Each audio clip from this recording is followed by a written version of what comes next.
Hey, welcome to my channel. Okay, I didn't really want to talk about yesterday's game or talk after yesterday's game until today, basically, depending what would happen.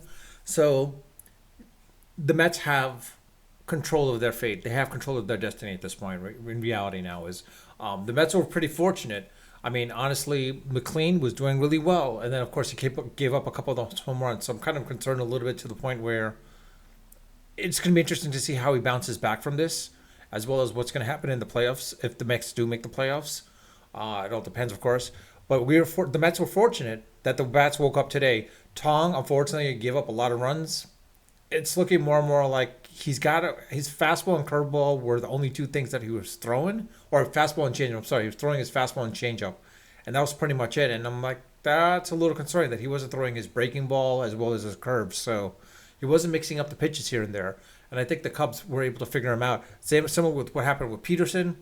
I mean, honestly, Peterson's not reliable at this point. You're hoping Tong is going to be reliable, and you're hoping tomorrow's game with Sprout that he's reliable at this point. Because like it seems like McLean's the only one that's going to be reliable at this point, quite honestly. But in any situation, the Mets were fortunate that the Reds lost. The Reds, not the Reds, but the Marlins lost today. If the Marlins had won, they would still be in it. And at that point, this weekend series with the Marlins, the last series against the Marlins, it would have meant a lot to the point like the Mets probably could have lost. But the way they lost to the Marlins late in August, I was a little fearful about that. But the fact that the Marlins are out now, the question is like you got a bunch of rookies for the Marlins, so they might just go all out anyways. So the Mets have no choice but to go all out against the Marlins because honestly, yeah, they're a team that you should theoretically beat, but then again, the Mets were supposed to have swept the Nationals last week, but they didn't.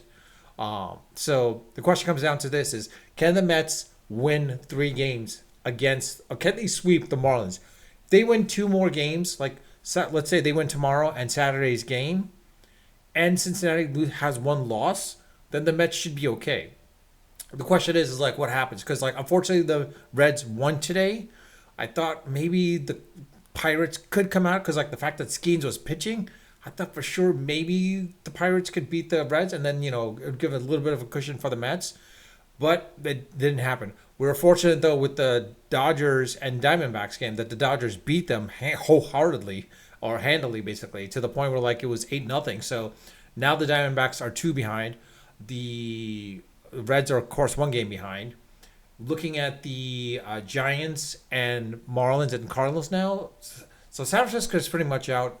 Cardinals are pretty much eliminated. Marlins with the loss today are eliminated as well too. So again, Mets have the fate in their not destiny, but they have control of their destiny. Put it this way: if they can't win at least 2 out of the 3 against the Marlins, they got a problem at that point. Now, if the Reds do lose, now the Reds are going against the Brewers. Brewers have a shot of like, well, we don't have to play them out, outright because they pretty much clinched up the top seed. So the question is like, who are they going to play? Like, will they play out or will they try to go for that momentum aspect of things? Possible they might do the momentum thing and they're going to probably play the starting pitchers, probably 1 or 2, 3 innings, and then like rotate whatever it may be. It all depends. I'm hoping at least one of those games the Brewers can actually win one of the games at least, and they don't go off in a losing streak. Similarly, the Diamondbacks are going against the Padres. Between the Padres and Cubs, Padres have a shot to clinch the top wild card spot, so they have everything to play for. So against the Diamondbacks, we're hoping that they can kill the Diamondbacks. If they can, if they can win 1 game against the Diamondbacks, I think that puts a little bit of pressure off the Mets at that point because they should be able to at least have 1 game against the Marlins and have win at least 1 game. If the Mets get swept, well, then that's their own fault, and then it goes back to my earlier video from earlier this week. Epic collapse of epic proportions. Now, I did say it was an epic collapse at the time when I in my earlier video because which was on Wednesday. No, today's Thursday. So yeah, around Tuesday. Sorry, on Tuesday, that epic collapse was. I was actually on at the time when it was like the 5th inning and the Mets were losing 6-1. I was like, "There's no way they're gonna come back from it." They're fortunate that they did come back from it, but it can only happen only so many times. But in any situation, we need these wins. It's only a matter of time before we can figure out what happens with the Mets. So, um, time will tell. I mean, honestly, we'll have to wait for the next three games. Tomorrow, Sprout, of course, and then of course Saturday. Supposedly, it's going to be Manea and Holmes. It's a possibility also that you might do Manea, Holmes, and Peterson. From what Mendoza says, you might start all three pitchers in that game just to keep them in line, basically. Because if the Reds lose two games and the Diamondbacks lose a game and the Mets win two games, then they've clinched the last wild card spot. And then that last game won't be worthless at that point. And that means they could bring up Senga and see how he does at that point, honestly. There's also talk of bringing in that other kid from the minors who's coming up very quickly as a pitcher. I mean, honestly, the Mets are desperate for pitchers right now. And I mean, the relievers, I mean, Valley's doing really well. Stan can do, is only doing so much. Reed doing decent.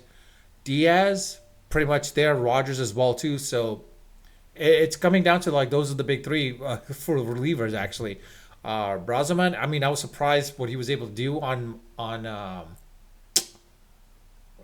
Wednesday or Tuesday. I can't remember which game he played. The days are blurring. But in any case, time will only tell. Let me know your thoughts. What do you think? Do you think the Mets have a shot at making the wild card spot? I mean, the Mets have control of their destiny, basically. If they can sweep the Marlins, they're in. If they can win the next two games, I think the likelihood of them getting in is more, high probability. But if they win all three games, of course, they're automatically in at that point. But only time will tell. We'll have to wait and see tomorrow. With that, I'll leave it at that. If you like my video, like my channel, please hit the subscribe button and hit the like button as well too. If you haven't subscribed, I ask you to please subscribe. Outside of that, again, you're welcome to leave a comment in the comment section. I do read all my comments and I do respond to them all when they warrant a response. With that, I'll leave it at that. Unfiltered, and then of course, unrehearsed. Until next time.